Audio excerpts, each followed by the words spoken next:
JBN, we keep you informed. Bull Bay under siege, residents living in fear. Please remember to like, subscribe, share, leave us a comment and click the notification bell to receive our daily news items. Since the start of this year, a bloody gang war has claimed at least 3 lives in the 9 miles to 11 miles section of Bull Bay, St. Andrew, with the violence spilling into the neighbouring Grand Spend in St. Thomas. The killings have occurred below the national radar, and residents claim that this is a deliberate move by the authorities, including the police, to keep the level of bloodletting hush-hush.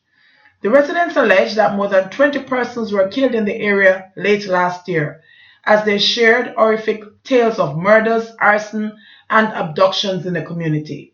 People house burned down, man are dead left, right, and center, and those things never make it on the news yet. Honestly, me surprised them not drop ZOSO here yet, said one resident of 9 miles last week. Everybody know what in a Bull Bay, but nobody not talk.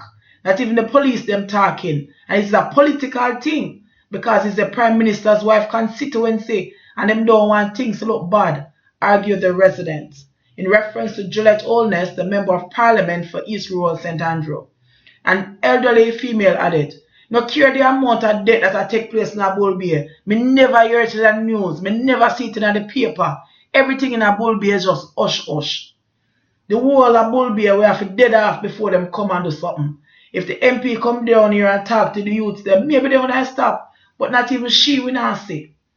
Her views were echoed by several other residents, who warned against venturing into areas such as Gypsum Road in 10 miles, where 2 persons were shot recently. One of the victims was 23-year-old Chiana Lewis, otherwise called Dwayne. He was peppered with bullets on January 2 after he reportedly crossed the bridge which serves as the unofficial borderline for war infractions in 10 and 11 miles. Hours later, 63-year-old machine operator Kumi Daly was shot and killed by gunmen along the same road. Their deaths followed the murder of a businessman in the 10 miles area 1 week earlier. Residents also claim that one man has not been seen and is feared dead since he was abducted by gunmen some 3 weeks ago.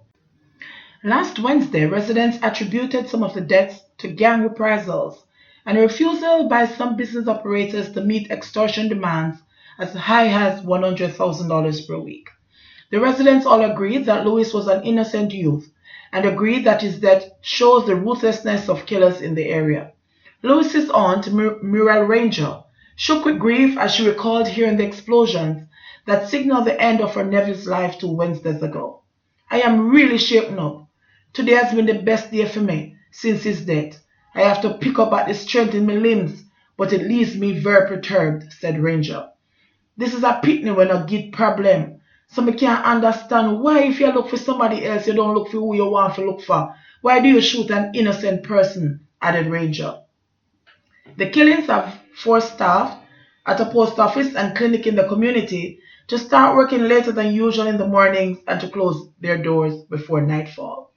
The Bull Bay Main Road has also been reduced to a deserted stretch, as most people stay indoors rather than venturing to the many bars and shops that were once popular cool-out spots, particularly for the unemployed.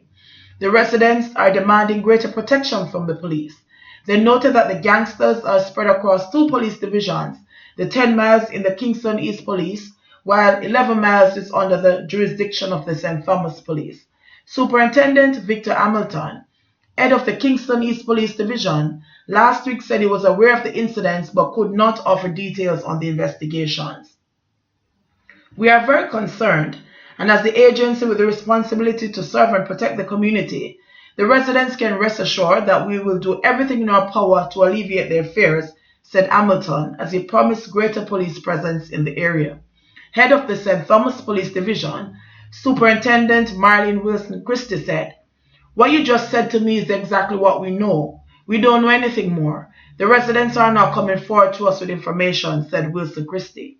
"There are some players whose names are being called, but nobody is saying who they are and where they are. We have 24-hour policing inside the area, but the people are not really communicating with us. The police were in the area when there were those murders recently. It's just that we were in another part of the community, added Wilson-Christie. JBN, we keep you informed. Please remember to like, subscribe, share, leave us a comment, and click the notification bell to receive our daily news items.